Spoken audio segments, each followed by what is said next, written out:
Well, good afternoon, everyone, and welcome to Fire Hall 5 at the Regional Emergency Operations Center. I'm Adam Harmon with the communications team here at the REOC, also the Manager of Public Affairs with the Regional Municipality of Buffalo. In just a minute, you're going to hear from Bob Couture, the Director of Emergency Management here at the REOC, as well as Her Worship Melissa Blake from the Regional Municipality of Buffalo, and Paul Hassanelli, who is the Incident Commander with Team Rubicon. We'll find out more about them in just a minute. How this is going to work is we'll go through our speakers. We will then take some questions from the floor and then some questions from the phone lines. Also joining us today, members of our Municipal Council who have been with us every step of the way. So without further ado, I'd like to introduce Mr. Bob Couture. Thank you. Good evening, everybody. And again, welcome to our beautiful city of Fort McMurray, located in the Regional Municipality of Buffalo. If you are unsure of the state of your home, please visit FireMap at RMWB.ca. If you are still unsure, call the Pulse line at 780-743-7000. As a housekeeping item, I want to address pricing for accommodations. All hotels, lease properties, work camps, and rental accommodation operators must maintain the prices that were in effect on April 30th, 2016. This will remain in effect under the provincial state of emergency declared on May 4th, 2016. Those landlords and property owners that are charging prices above the April 30th prices will be investigated and enforcement action will be taken. We will be monitoring this issue closely. We hope that the spirit of goodwill and cooperation associated with the lengthy evacuation will continue as we begin to rebuild our community. Residents with concerns about increases in the cost of services should contact, again, the Pulse line at 780-743-7000. We have visit plans in place for destroyed homes in all areas and structurally sound homes in Abasan, Beacon Hill, and Waterways. Visits to destroyed homes outside of the restricted areas will begin June 5th on a limited basis. Visitations, again, to destroyed homes outside of restricted areas will begin on June 5th on a limited basis. Visits to destroyed homes inside of the restricted areas, Abasan, Beacon Hill, and Waterways, will begin on June the 8th. These visitations will be facilitated by an NGO group known as Team Rubicon, and you will hear their story here in a few minutes. And I've got to say, they're an incredible agency, they're volunteers, and they're here in our community to take this task on as professionals, free of charge, and tremendous amount of experience. Those wishing to visit their home, the destroyed homes, to make the appointment, call the Pulse line to book a visit. For safety reasons, residents will not be permitted to visit destroyed homes on their own. I want to reemphasize that. For safety reasons, residents will not be allowed to visit destroyed homes on their own. Once on site, residents may instruct Team Rubicon where to sift for specific items as well as they believe they may be in the rubble. For safety reasons again, residents are not permitted into the fenced areas, nor will they be permitted to sift through the debris themselves, again for safety reasons. Use of personal protective equipment, PPE, is required and will be provided. For structurally sound homes in Abasan, Beacon Hill, and Waterways, visitations will begin June the 8th. Prior registration is not required, but residents need to check in and out at security gates and proof of residency. Personal protective equipment is required and will be provided. Information on this program will be posted on the municipal website today. Thank you.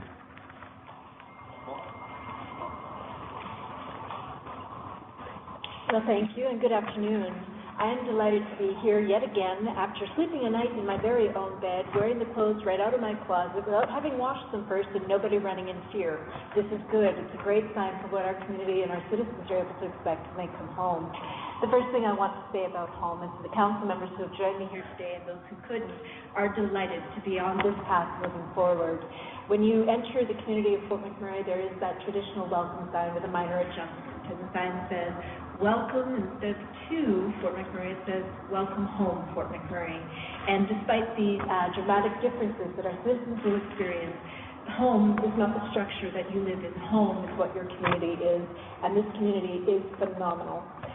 We are not alone as a community either. We are blessed to have so much support. Just like what we've seen as evacuees and other centers, we're seeing that much support right here in our community in these days ahead. Our Chief of Operations here at the REOC, Bob, had mentioned that we not only are addressing the interests and the concerns of people about those physical aspects that are homes, and how people, even those who have regrettably lost theirs, will be able to get that chance that they've been anxiously waiting for. Everything that the municipality undertakes to do is done with the first and foremost thought of safety. And no exception has happened, as we announced on Monday, that people who had green homes in the Zone 4B or Waterways, Abbotsand, and Beacon Hill areas, we know that that puts a lot into flux for people. But today's announcement is so incredibly positive that we will be able to allow you to have access to those properties to take what you need. And of course, as we navigate our way into the future, as we go through the cleanup of the debris and the removal, when we plan the future of this region, we will do that as a community at home. We've had a great smooth run of people coming back to our community. We've had a nice flow of traffic on the first day, not as many as who could have come. Same thing on the second day. And the beauty of that is that when people come in, they're able to get to their properties, and they're able to go through what we've set up in various areas with the welcome centers. Now, coming back as a resident myself, my appointed Zone Day, Zone 2, I went to the Visitor Center, not as a mayor this time, but as a citizen. And that experience, and I've had it confirmed by my council colleagues, has just been, bar none, the greatest welcome that you can receive.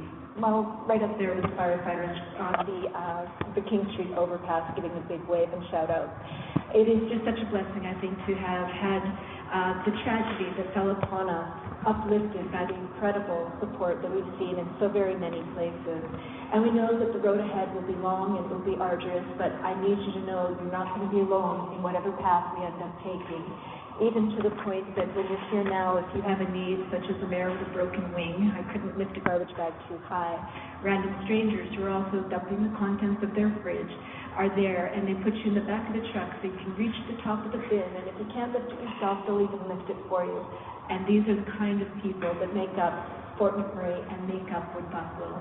We're here to help, and it is just going to be our continual mantra as we go forward, making this place come back into the full glory that it was before, only better. Thank you, one and all.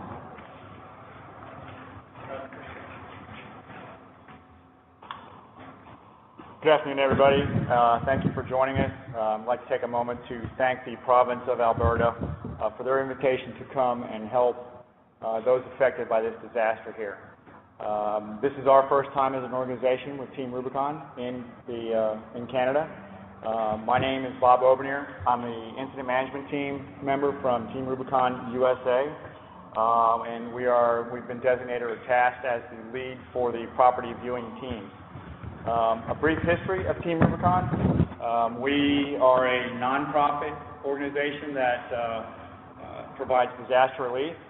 Started in 2010 with 2 Marines wanting to help out after the earthquake in Haiti. They put together a group of 6 others, so a team of 8, flew into the Dominican Republic, crossed the river into Haiti, and provided assistance. When they got back, they figured they were onto something. That sense of service, purpose, and mission we have as veterans when we get out. That's missing in our lives. We've been involved in over 100 operations domestically in the U.S. We've been to Nepal. I just recently myself returned from Ecuador post-earthquake. We're going to be here to help provide retrieval of small items, heirlooms, things of that nature in the totally destroyed areas, basically sifting. It's a highly hazardous environment. Our guys are trained and will be wearing the proper protective equipment. We've been in contact with the Occupational Health and Safety here in Alberta to make sure we're meeting those criteria as far as personal protective equipment. We do have experience in this. Personally, I've been to the fires, the wildfires that they had in Terrace, Washington, state of Washington, Okanagan County, 2 years ago. So we kind of know what we're doing now. We've learned through that experience to be able to provide a service for those affected here. Safety is our number one thing. We preach that, and again, we're going to stay in constant contact with Occupational Health and Safety, as well as the local safety officer here in Alberta and Fort McMurray. We understand this is an emotional time for many of the residents. Again, we have that experience in that we've been dealing in disasters now for 6 years. Organization started with those 8, and we're now 35,000 strong domestically in the U.S. We've also started Team Rubicons in the United Kingdom. They started in December. Australia started in March, and this is the launch for Team Rubicon Canada. I would like to introduce my colleague, and who's our Team Rubicon Canada representative, Paul Hassanelli.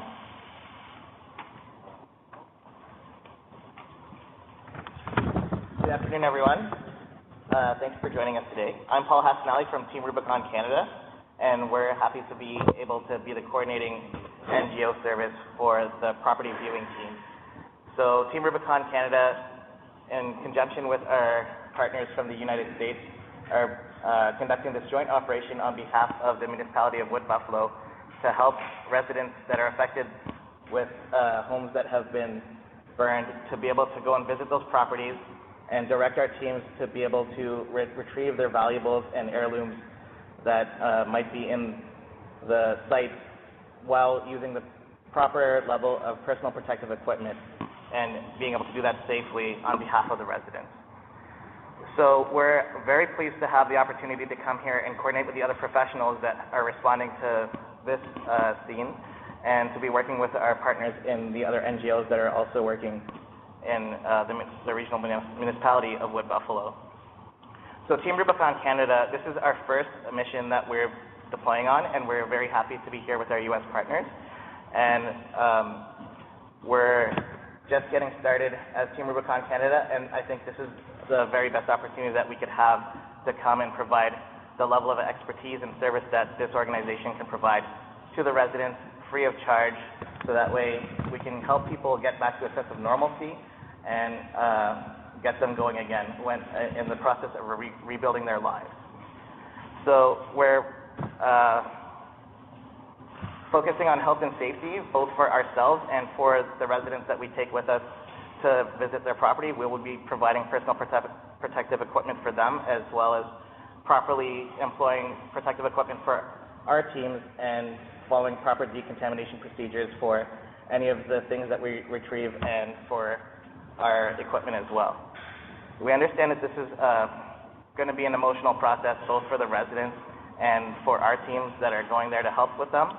And I think that taking this step together and moving forward is going to be a great way to start rebuilding.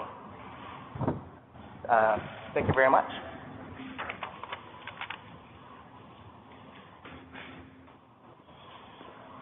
Well, thank you so much, everyone. We're going to move on to our question and answer portion. We're going to ask our media to actually line up at the microphone here to the, I guess this would be my right, your left. I'd like to limit it to one question per outlet. Please state your name, your affiliation, and who you'd like to direct your question to. After a certain point in time, we will end questions from the floor. We know we have a lot of media members on the phone, so we'll move on with that portion of the questions. Thank you. Bill Forty with CTV. I just have a really quick follow-up question after my first question. I'm hoping you can clarify, I might have misheard. Abbotsland Waterways, Beacon Hill, maybe this is for Bob, visitation to damaged homes, and is there a plan yet for when people who live in those areas whose homes are undamaged, when they get to go home? The visitation and the debris search will occur in Abbotsland Waterways and Beacon on June the 8th. When they will be able to reoccupy the homes, that is yet to be determined. So the process of the visitation is to go to the home and get essential items out of the home, and we still have to work around the date of reoccupying and examining that process into the future. And that's including for the homes that are still standing in those areas, still don't have a reentry date on that? Correct, sir. And while you're up there, we're all noticing today a lot more traffic in town, businesses starting to reopen. It's actually starting to look more like Fort McMurray did before. I would like to hear like Angie, both of you actually comment on this. And I want to know how that feels to see the city sort of coming to life again. Restaurants reopening, cars on the streets, people outside washing down their house, that sort of thing. I will tell you, the streetscape is the first thing that most people will experience. When you come to the community, you go home, and your home may or may not still be standing, but your streets are there. And so you'll have all that flood of memory and reaction. But as you settle in, for people who have the home, sleeping in your own bed with your own pillow is a pretty magical moment. The shower may not smell as fresh as it did before you left, but you do feel fresh when you come out of that shower. But then it changes because you go out on the street again to take in the day whatever way you need to, and there are things that are missing. Your neighbors might be missing, your neighbors' children playing hockey on the street even though it's illegal. You miss those things about your community. But every day it changes again, more people come in, and the more that we see those neighborhoods starting to fill out, I guess the more it will be a return to normal. But I have no resistance to the normal that they're experiencing now, because the new normal is that everybody supports everybody on those same streets and beyond. So for me, it's just a magical time to be here. And just to complement that from my perspective, I think from the day of the tragic event, we were starting to prepare the plan for our reentry. And there's been many hours of long days by many individuals, 18, 20-hour days, lots of plans, lots of activities involving our service providers, essential service providers, grocery stores, pharmacies, gas stations. But more importantly is the team behind that did that organization. Employees from the Government of Alberta, the Emergency Management Agency, ATCO Gas, ATCO Electric, Forestry, RCMP, EMS, our REOC department, a huge task to do that. And it really is a benefit and a feeling of satisfaction to see our city return, and I won't use the word normality because we really don't know what that normality is, but also we're seeing smiling faces, people are engaged, and when we talk about a resilient community, that's the statement that we're seeing. Just to complement that slightly though, and Mayor Blake, we talked about it, are you seeing though less people? It seems like people have not come in droves. Do you have any percentage or any way to quantify or an extent that you can tell us? You alluded to the fact that less people have come than maybe you expected. Yeah, so for the first couple of days, phase 1 and phase 2, we had about 22,000 to 24,000 people that we calculated coming in. What we expect, of course, today is that we'll see some more of those folks coming. But if you look at the population that was reportedly evacuated in the 80,000 plus, I'm not quite sure how many of those are opting for the early reentry. I know for myself personally, I've got kids in school, and I probably, if I wasn't so darn excited to be here and serving in the role that I do, I would have waited until the end of the month simply because it makes more sense. The other thing that probably is driving people a little bit is understanding what the quality or the status of their home is, the quality of the neighborhood that they're in, and whether they feel comfortable with the conditions that were set for safe return. I know we're waiting for the toxic quality reports to come out in public, and that may or may not help people understand.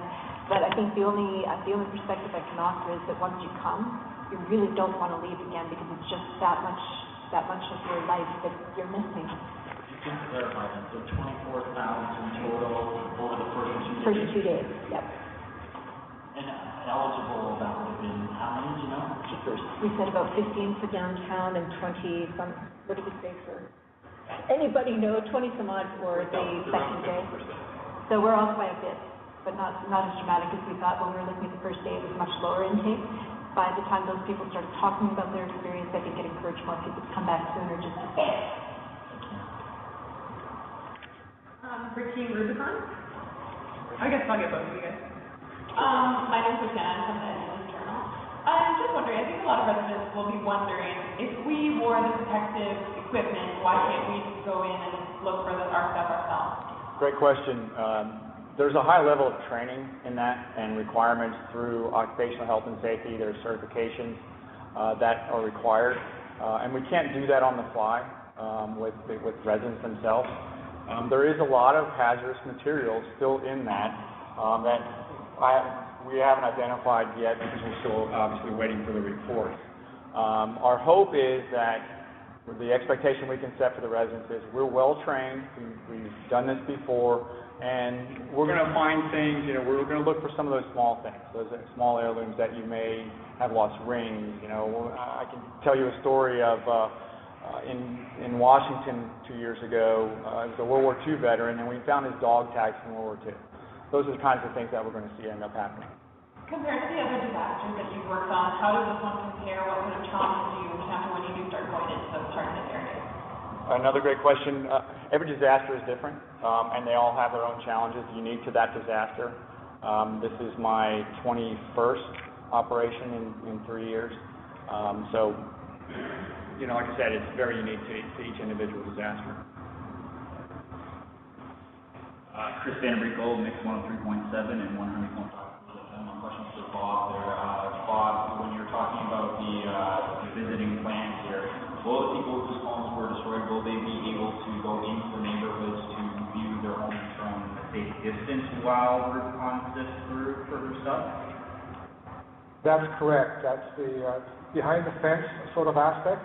So they can be up, but we want to maintain that safety barrier. And we can't re-emphasize enough of how I'll use the word dangerous, going down in that basement, in that rubble, stairs, material, metal, glass, nails. It's a very, very hazardous site. And that's where we have trained people that know how to deal with that. That's the people that we want to do that. But yes, the resident will be able to observe the activities taking place. Because again, what better person than the person that lived there, the basement, right-hand side, that's where the stairs used to be. And that'll provide good information to the individuals doing that task. Okay, and just a quick follow-up for you. Yesterday in your video update, you said that it was going to be effective June 10th, this visiting program. Now you're saying June 8th. Will that date change again? Right now, why we were able to reduce that date is that we've made tremendous progress in regards to the tackifier application. And the tackifier application is the game making that's seen as safe. And we want that tackifier done and completed in the areas. And we were able to reduce that date down to the 8th now. And we anticipate we're pretty well stuck on that date, the 8th, and we shouldn't be moving from that. So the 8th of June is the date. What's the percentage of completion of tackifier and absent? It's not complete yet. I don't have the exact percentage in front of me right now, but we're working hard on it. Hi, Genevieve Norman from CB2. Question for Mayor Blake. I was wondering if there will be any help from the municipality for small businesses, because they were already struggling before the fire. So how are you going to help the businesses? Well, we've certainly been working to create a hotline for our small businesses to be able to call right away. And of course, it's not on my notes right now, but we have got a business development program that we had approved as a council just a couple of weeks ago. The elements of the plan will evolve as we get to better know what the needs of our business community would be. But again, as the mayor, I encourage our citizens to make sure that you frequent these businesses. I got my bread last night at the Mac store. I read the man's story, and you can't help but want to be there to buy every grocery that you need. But don't forget Safeway and Save-On and all these other grocery stores. They were who's good for you before. You need to work with them now to continue that. My name is Jerry Reese. I am with CBC News. Question for Mayor Blake. I'm going to roll two into one as a follow-up. Have you heard of any cases of gouging, rent gouging, or price gouging in any way? And what do you think from your heart about instances like that? It's disappointing for us. We're a community that's been on such a unique path where we've seen rapid growth and high demand and low volume, and the practice of the day was to yield what the market would allow for. What we expect is now that we've had this crisis and the recession that was preceding it, we had seen some normalization in the costing, whether it was rents that were now being incentivized, which we've not seen for a long time, the vacancy rates that were there, the hotel rates, again, when you have big activities like our summer games that drove the prices in some regards. So we're very mindful about the potential for impact. When we had the first report that somebody was looking at an exorbitant fee for a hotel, we as a council really said, hey, we got to rein in on this, and how are we going to do that? We explored what the opportunity was, and where you've got the mandate now that says the prices pre-event will hold for the duration now as we go through the next phase. So just to be clear, you have the cases of a hotel specifically charging? Yeah, and I won't say which one or what, but the rate was probably at least 30 or 40% higher than pre.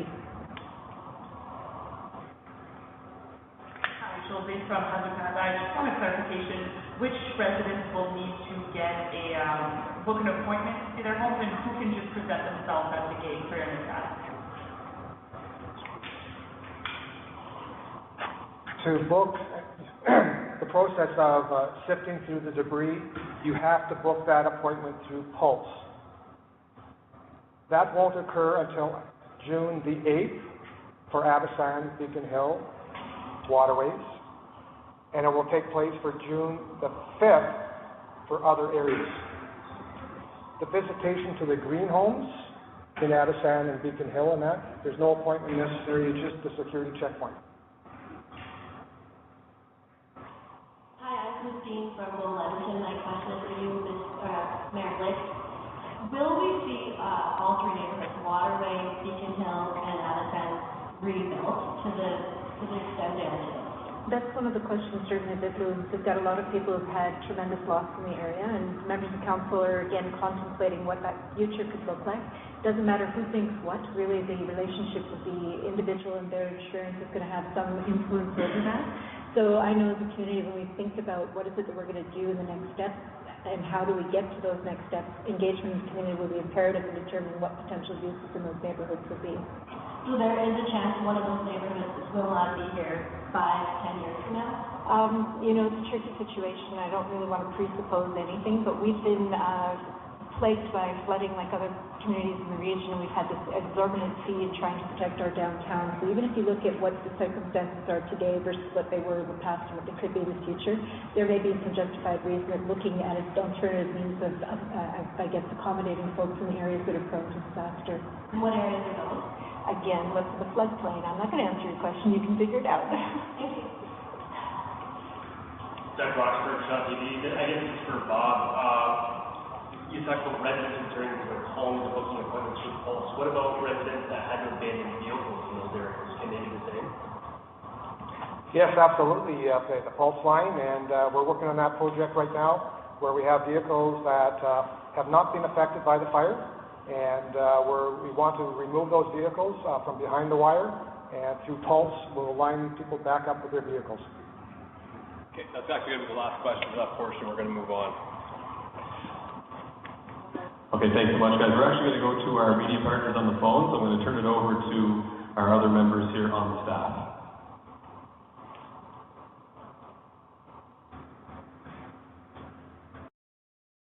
If you would like to ask a question, please press star 1 on your telephone keypad.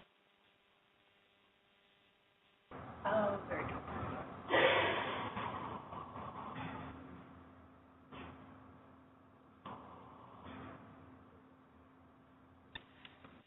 Your first question comes from Mark Lamoureux from CBC. Your line is open. Hi, this question's for Mayor Blake. We've heard there's been a single $6 billion contract awarded to one single company for cleanup and salvage efforts. Was that contract open for tender, and is it true that it was awarded to one single company? I'm sorry, I have absolutely no knowledge what you're talking about. I'll check in with the director of the REOC. Bob, do you have any information? To be clear, there has been no contract let or an RFP process or a tender for any